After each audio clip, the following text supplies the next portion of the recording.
My name is Teresa Keogh, and welcome to episode 1.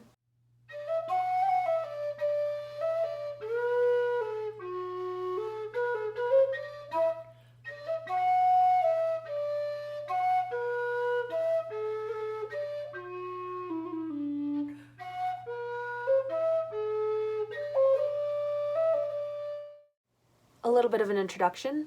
I am a creative living in New England, USA. It is January 25th, 2026, and we are experiencing the biggest snowstorm of obviously the year, but of the most recent winter as well. What better time to wear some of our favorite knits? The one I chose to wear today is the Dagmar zipper by Petite Knit. It was begun on January 30th, 2025 and finished on March 16th. The yarn I used is a worsted weight merino, a 2-ply in a base color of this olive green. However, it also has rainbow flecks in it, and they are simultaneously subtle and spectacular. If you look at the sweater quickly, you won't immediately pick up on the flecks, but when you dig deeper, you can see so many different colors. There are blues and yellows and purples and reds, greens, aquas, burgundies. It's beautiful. The body of this was knit up on 4mm needles, and the and the ribbing and double knit edges on 3mm needles. When picking up the front edges from the original back piece, I noticed that the cables weren't exactly lining up the way I wanted them to. So my process, I picked up the correct number of stitches as indicated in the pattern, and then put markers around the stitches on the pickup that immediately would line up with the cables that were already in existence. That did lead to an incorrect number of stitches in each section of the chart. There were too few stitches on one side of the center cable and too many on the other. So over the first couple of rows, I knit the cables so that they could align as best I could, and then increased and decreased on either side of them to eventually get to the correct stitch count. So on one side I'd be increasing, and on the other side I would be decreasing until it was the proper number of stitches per. That worked out well enough. The diamond is a little bit wonky still, but I feel like it's more continuous than if I hadn't done anything. Here it is on the other side. Not that it would be any more or less continuous comparatively. Another thing that I noticed when it came time to split for sleeves, by the way, split for sleeves, we're joining for sleeves. Anyways, I would end up with, on one side of the underarm pickup, 2 knit stitches right next to each other. And I didn't want that, nor did I want to mess around with laddering and decreasing and any of that. So I just knit them how they were, except on the end of the second half of that stitch pattern, I decreased the final stitch. Other than that, the row was knit as they were intended to be to maintain the pattern, but then I used the tail of my joining yarn to create a faux pearl, which worked well enough. Who doesn't love a little bit of fudge? Yeah, the sleeve pickup, when I did get to that part later on, I noticed that if I picked up however many stitches of the, for example, 2 out of the 3, 4 of the 6 were intended, it didn't quite pick up correctly. So I folded the sleeve in half, put a locking stitch marker at the top and a locking stitch marker at the bottom, also at each quarter section. I divided my total stitch count by 4 and did my best to evenly pick up that number within each of the 4 sections, and it worked really well.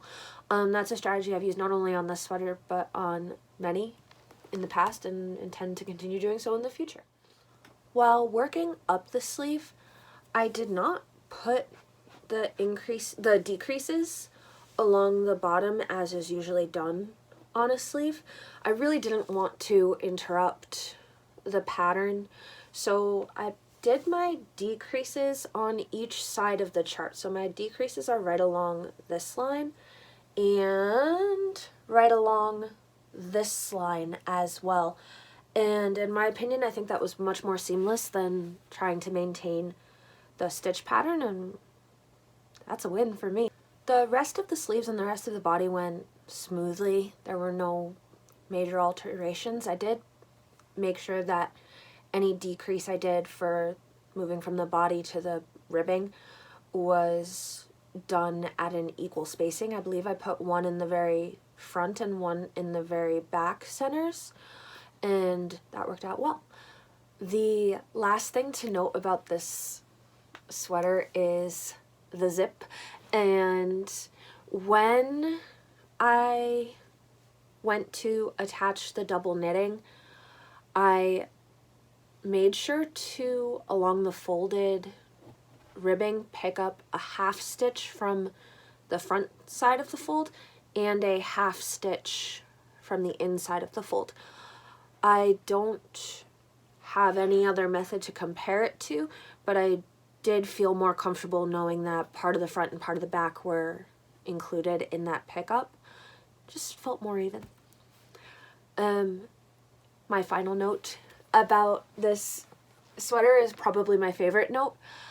And I had previously knit the zipper sweater by Petite Knit, and that when you went to install the zipper, it had a facing so that none of the zippers showed, and I absolutely love that detail. And when I noticed that on this pattern, if you follow it exactly as written, it will have the zipper facing show on the inside, and that wasn't my journey. So what I did, I have a lining or facing, whatever you want to call it, on the zipper so that you can see it when unzipped. Obviously when it's fully zipped up, you can't see anything, but it's kind of like this nice little surprise. And this was a ribbon, I suppose, ordered from the Woolly Thistle. I'm sure it has a more official name, but I stitched the ribbon first to the right side of the zipper because I imagine that's the part you would see when you were using the zipper, but no, that was wrong. So if you do plan to face your zipper, you need to attach your facing to the wrong side of the zipper. The right side of the zipper is what ends up on the inside of the double knitting. So I cut the ribbon to size. I did a reinforcement stitch along each of the raw edges, then folded those over onto the wrong side and stitched the edges in place there. Afterwards, I attached that ribbon section to the wrong side of the zipper. And if I had done this in a contrasting thread, the stitches would look horrendous.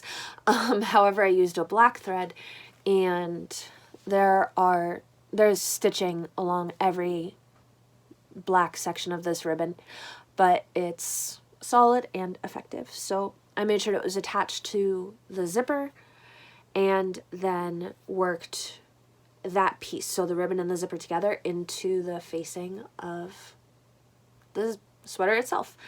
And it came out super clean. I'm delighted with the outcome and have nothing more to say on that. Alright. Though I did try, we have no finished objects today. Turns out that needle and thread lace is a bit of an involved process, and even a beginner's sampler stitch swatch takes a really long time, especially when you keep making mistakes. So we'll see where that takes us in the future, but for now let's move into some whips. The first piece is Neville's dinner party vest, and this is an all-over colorwork piece in Fair Isle. It's a bottom-up vest construction, and I began it on November 15th, 2025. It is made using a light fingering merino on 3mm needles. Though I absolutely am loving this piece, there are some issues with the chart and pattern that I've come across so far. The first one being a bit of asymmetry. In two of the same patterns that I've done so far, on the first one I did is an extra stitch, or a missing stitch depending on how you want to look at it, that I wasn't thrilled about. So the second time I went through that motif, I omitted one of the stitches. There is a question about how I'm going to address it in the first stripe of that motif. I've considered duplicate stitching over it, and I've considered cutting out that stitch and then sewing it in again with the black background color. I'm not sure which way I'm going to go with that. We'll see. Please feel free to offer your opinions down below. I'm sure some people will say to just leave it how it is, no one will notice, but I will absolutely notice. So let's see where we go with that. The second thing I noticed is that the chart so far has had one line that indicates 3 colors at a time, and I'm assuming that that was an error and that one stitch is just using the previous background color instead of the current background color. From what I gather, Fair Isle doesn't love doing more than 2 colors at a time, so I went with that for ease on my own, for my own sake. So if you do choose to do this pattern, look out for those tiny little things. I am leaving it in my Ravelry notes which rows that occur on. Of course, I'm not going to share the chart on YouTube, but that's where we are with a few issues in the chart itself. This is my first project that will be steeked, and the first instance of creating that steek was at the underarm, and the beginning of round was right in the middle of where those steek stitches would be. And I started making the steek, and then I really didn't like that on one underarm the thread from the body was attached to the work for the steek and not on the other side. And I have no idea whether this is an error or a standard part of knitting a steeked garment, but I didn't like it. So I ripped back that round and a half, whatever it was, and worked the steek separately. So I did a separate cast on for the steek and then began working back into the body, and when I was finishing that round, just worked into the steek cast on. It definitely looks cleaner now, but as I've said, I've never done a steek before, so we'll see if this comes back to haunt me. I hope not. I also made a few other changes with the steek. It was originally an even number, but from what I remember, a steek typically has an odd number in it. So I did that. I also made sure that the nearest background color to the main body of the work was the same as the nearest color in the steek stitches. I'm probably being a little over paranoid there, but I liked the idea of it, so that's what we did. I am not sure whether alternating colors in a steek is standard. It definitely makes sense as a way to carry both colors along the steek at the same time so you can continue more seamlessly, but I don't know. Let me know. Is that normal? Is that going to affect the final steek? And my last note on this is that I'm not sure which method I'm going to use to reinforce the steek. There's sewing with a sewing machine, there's sewing by hand, there's felting, there's a crochet stitch chain that you can do along the steeks. Not sure which I'm going to do, but per usual, when I'm stuck, I'll go back into Nimble Needles and see what he says about it. Without him, I would not be a knitter. So I entirely trust his tutorials, especially when it comes to something complex well, at least complex from my well, at least complex from my perspective now, of a steak. So I just went and got my work whip from the car, and there is so much snow. It's so exciting.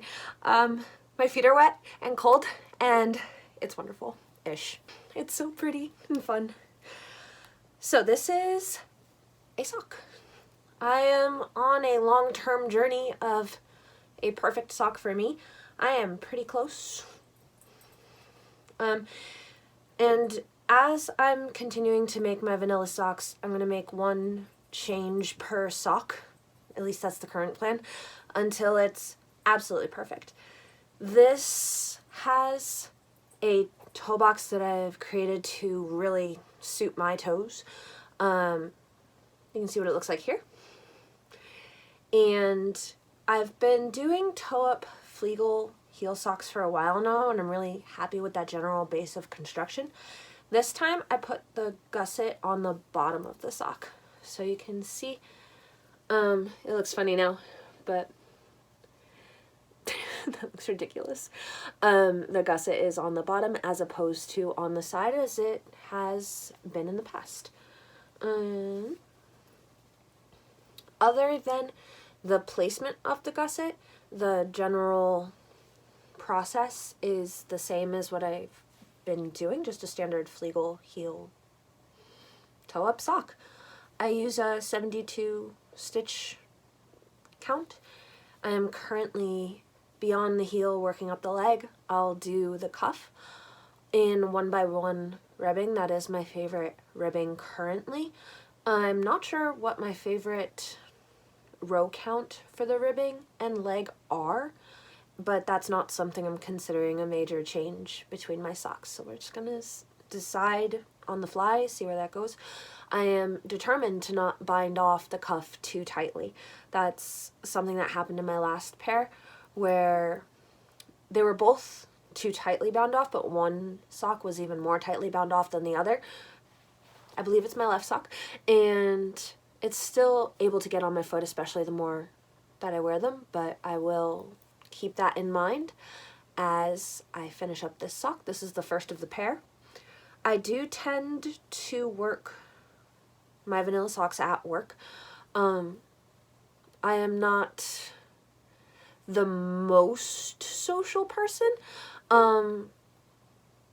especially when you're expected to be social all day.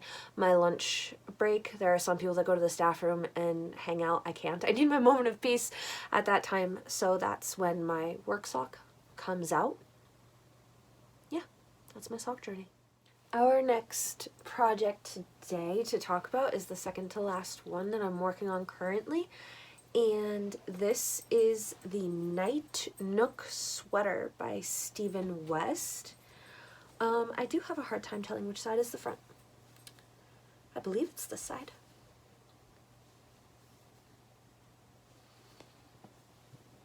Ah, it's this side. This is the Night Nook sweater by Stephen West. I'm intending for this to be a running sweater, and I began it on January 2nd of this year, 2026. It is worked up in Malabrigo sock yarn and Malabrigo baby lace yarn. You'll probably note that this is the first pattern that I'm telling you exactly what the yarn is, and that is because the brand for Malabrigo and the brand for my next project have, well, Malabrigo's customer service has verified that their sheep are not involved in the meat industry at all, and that's really important to me. Hopefully they're not lying, because that would be devastating. I love this yarn. And yeah, so this is 3 strands of Malabrigo held together. The background color, the gray, is 2 strands of Malabrigo sock in the shade Pearl with 1 strand of their baby merino lace weight yarn in Periwinkle, and Periwinkle is absolutely one of my favorite colors that I've seen in a yarn so far. This purpley blue dreamy. And furthermore, the gray of pearl, it has some purple in it if you look really, really closely, but it is mostly a very cool toned gray. And I am a warm toned individual, so it was not doing me justice on its own. And I've had the periwinkle lace weight in stash for a while now, at least 2 years, and I wasn't entirely sure what to do with it.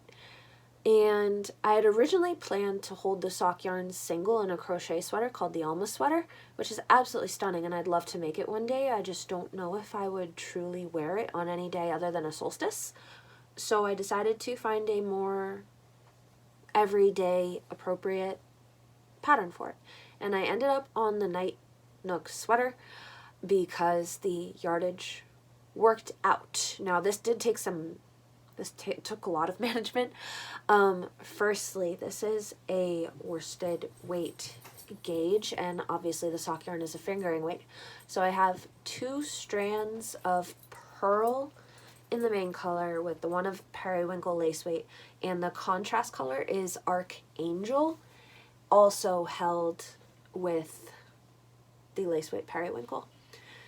The second bit of yarn management, I only had 1 skein of the contrast color, so I split it in 2 and held it double, of course. And I do think that that helped with the variegation, because I didn't have to alternate. I already had 2 separate strands just from the same ball of yarn, and that was cool. But when it got to the sleeves, I knew, well, I didn't know, so let's start that over. I worked the yoke up until joining, not splitting for sleeves, and decided that I was going to do the sleeves immediately so that I would know if I had any more of the contrast color that I could put into the body. Turned out I didn't, so I worked up the first sleeve until the 3rd to last stripe, I think it was, and based on weighing the yarn, that was what I had guessed would be the final stripe. So I let those stitches be. I just left that sleeve unfinished and moved on to the second and got to the same location in the stripes. I still had a bit of yarn left, so I split each of the balls again into 2 and finished the first sleeve in however many stripes I could get with half of the remnants of each ball of yarn, and that ended up being 2 additional stripes. Then I finished the cuff, and then I went back to the first sleeve and fortunately got the same amount of stripes out of the same amount of yarn, which makes sense. And now I have 2 sleeves, and all that remains is the body. We're going to get back to the yoke in a minute. This is a project that I like to work on when I need to pay attention to something, usually a soccer match. Go West Ham, go Bubbles. Hopefully we don't get relegated, but this is what I use this project for currently, because it's just straight stockinette and then twisted rib and a bind off, so it's something I don't have to pay too much attention to. Now, the design is aesthetically striking. It's very interesting, it's fun, it has a lot of different stitch patterns. However, I did get to finishing the yoke, and then I was not happy with a few things, and I ripped back to the collar and did it again. When I redid it, there were 9 things that I changed, so learning experience this was. I'm going to go through them, the 9 edits, potentially briefly, potentially in depth.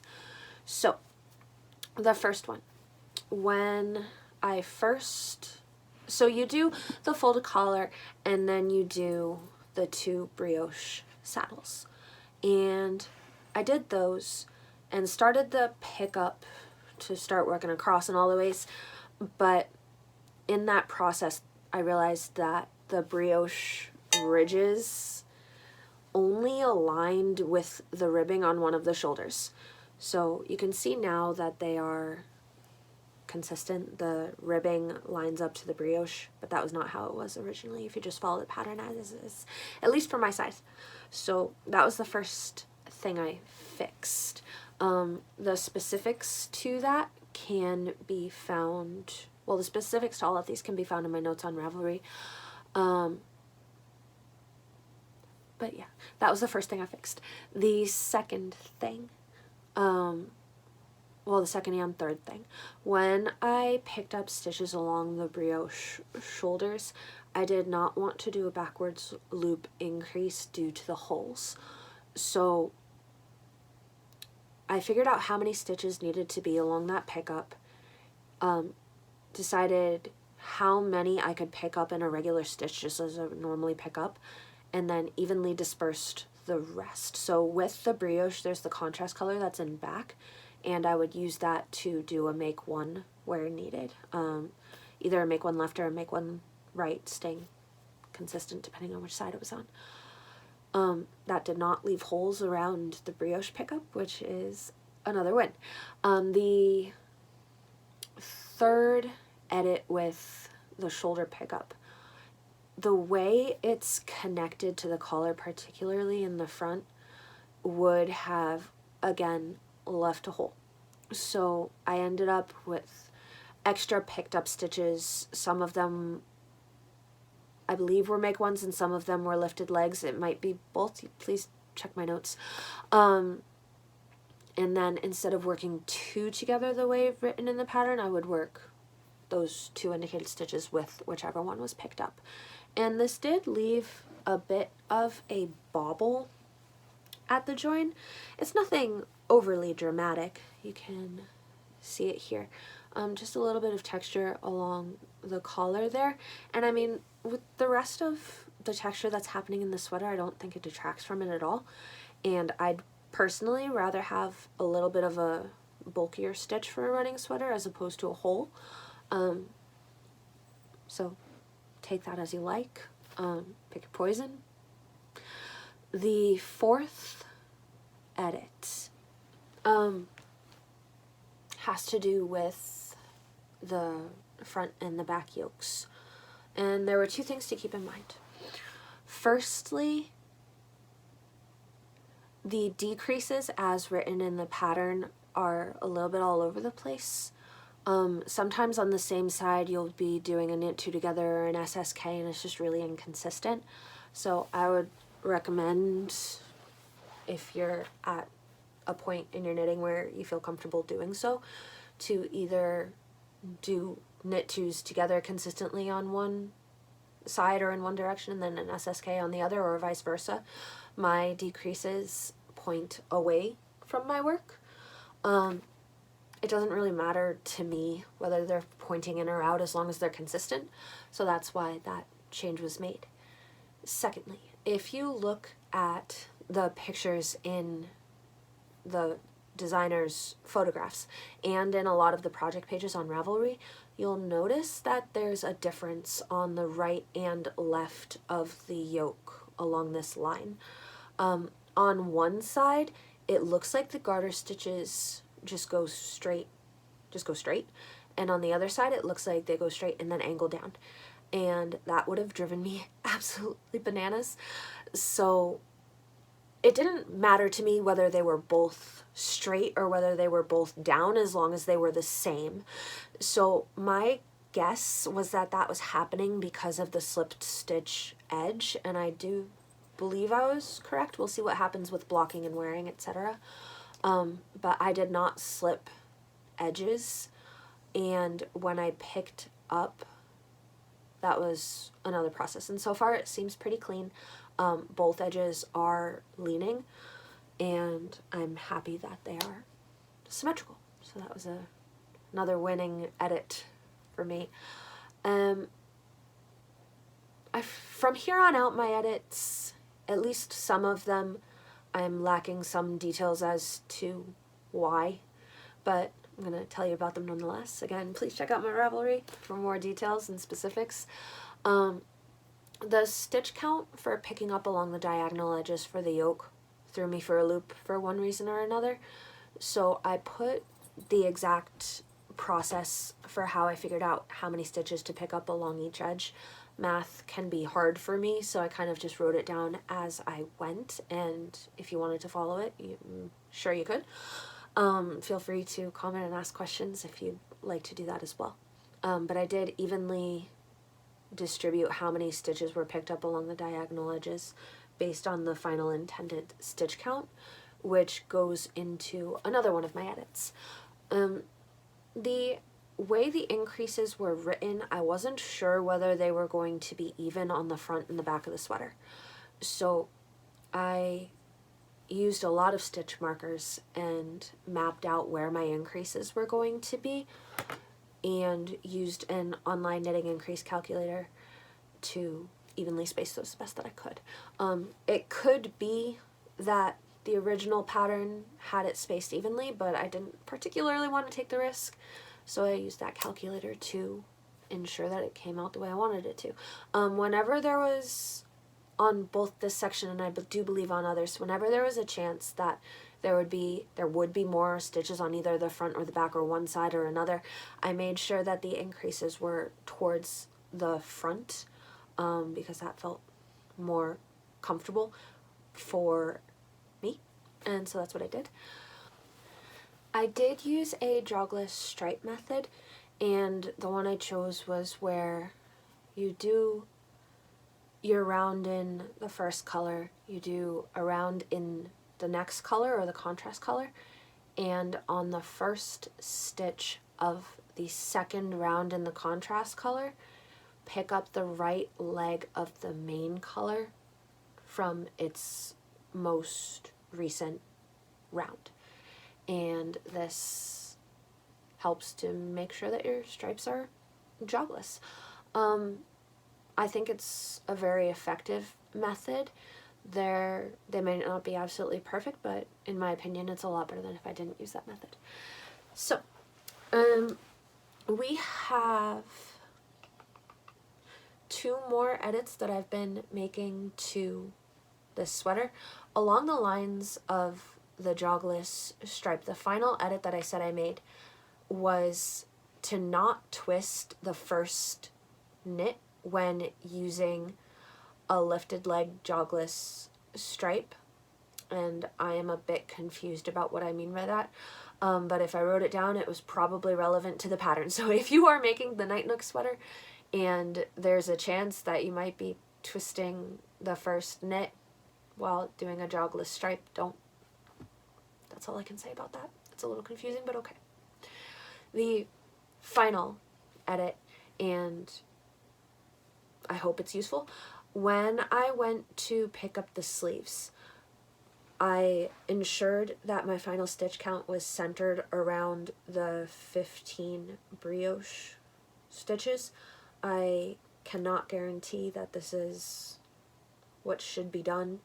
Whether the saddles are intended to lie directly at the center of your shoulders and be the center of the sweater, I don't know, but that's what I did, and so now I'm telling you about it. And that is really everything I have to say about my edits to the Night Nook sweater. I'm really happy with how it's coming out, even with all of these edits. It was frustrating to have to redo the yoke, but I'm glad I did, because now those little details that would have irked me for the rest of the existence of this sweater are no longer such a big deal. Alright, it is time for our final work in progress. This is the Diamond Aran sweater by Hello Hugo Life. I hope I'm pronouncing that correctly. Please feel free to drop a comment if I'm not. This was begun 4 days ago on January 21st, and I am adoring this project so far. It is worked up on Doulton Flock's Border Leicester 4-ply. Now, the Doulton Flock is a brand that I have been wanting to knit from for a very long time. They have entirely built their flock around the idea that their sheep are never sent to slaughter. Their sheep get to live to the end of their natural lives, which is so incredibly rare.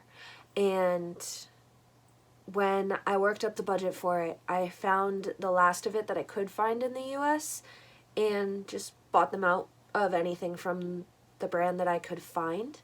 This is the shade Doulton Blue. The only yarn that they had that Flying Fibers, that's the store that I bought it from, had in stock was their 4-ply. Now this is the shade Dolton Blue, and the yarn itself on the website is described as a fingering, and I suppose it truly is, although there are 300 meters for 100 grams, and I'm not sure if that's standard. Anyways, the yarn is spectacular. It's so pretty. When I got it in hand and really looked at it, it was hard to tell whether one would consider this a DK or a sport or a fingering. So when I went through my Ravelry filters to try and find the correct project for it, I just went with anything in those 3 weights of yarn and ended up with, as I've said, the Diamond Aran cardigan. Or no, it is the Diamond Aran cardigan, not sweater. This is going to be a cardigan. This is a crew neck cardigan worked from the top down. Oh, so pretty. And I thought that I was being fancy. So with this being categorized as a fingering weight, I was looking at my needle set and specifically which needles I still had available with all my whips, and thought that the 3.5 would be perfect for something in between a fingering and what to me felt like in between a fingering and a DK. And I was like, okay, I'm going to go with that one. It doesn't really matter what the pattern says. And the pattern says to use the 3.5. So I was not being fancy. I was just following the pattern. Fun days. I also thought that because in my head I was working up with smaller size needles, I should go 1 size up from my recommended. And I'm really glad that I'm doing that because I'd rather have this cardigan be oversized as opposed to normal ease. So I'm really happy with that decision. I am happy with how it's working up so far. And I'm not very far along, so the sizing is yet to be determined, but that's the current thought process. The only alteration I've made so far is, again, replacing a Make 1. I used a PFB for the next time, pearl front back, for the neckline increases for the shoulder that I'm working on. I'm not sure whether when I work up the right shoulder, whether that will be a KFB or not. We're just gonna do what happens when it comes. I am very happy with how this yarn is doing the cables. With it being thinner than the weight recommended, I was worried that there would be some gaping, but so far it is forming a smooth fabric. Oh, hi, Walter. He came to say hi. We love him. What was I saying? So it is not leaving gaps with the cables. That's something that I've seen happen with superwash yarns. It'll get some pulling or stretching around cables. But with this not being a superwash yarn, it's working out nicely regardless of the fact that it's a thinner weight than the pattern intended. We'll see whether that stays true after blocking. I'm wondering how this yarn, being a rustic one, is going to block out, how that's going to change its quality, whether that alters the stitch pattern, whether that alters the texture, we'll see. This does have baubles in it, and baubles are something that in my head is associated with old, like stereotypically old, not cool old, like so many people nowadays, but like old. But they seem sparse enough that they don't give that vibe. It's just a very cool sweater. There are traditional cables, there are baubles, there are the wave cables, which are very, in my mind, hip. And I think that all of these textures are balancing out nicely. There's also exclusively moss or double seed stitch, whichever you call it, on the back, which is not something I've done before. Every cable pattern that I've worked up has been similar cables on the front and the back, but this is different, and I'm happy for the change of pace. I'm intending to wear this sweater as a winter into spring. It's very lightweight, but a very wintry color, a very springy color. I'm sure that I will wear it in the fall and potentially in the summer as well, but this is how I'm thinking about it so far. I'm not sure which needle size I'm going to use for the body and neckline ribbings. It might be a 3, it might be a 2. We're gonna try them out and see what we end up going with. Those are my current thoughts on it. I'm clearly not very far along in the process, but it is like the Neville's dinner party vest, very potato chippy. You want to get to that next cable. The cables do not all align. Like, it's not always cabling on the same row, so there is some keeping track of the cables on the chart. I do a text box with just a line in it and move that text box for whichever row I'm on, and that's been working really well for me. And yeah, it's a lovely pattern. I look forward to seeing it work up. I look forward to blocking it and wearing it and seeing this yarn really come into its own. And with that, thank you so much if you made it to the end of this video. I would love to hear your ideas of anything you'd like to hear and see in episode 2. I'm currently intending for this to be a monthly installment. That may change with time, but if you enjoyed this video, I really look forward to seeing you next time, and I will say goodbye, and I hope you have a great day.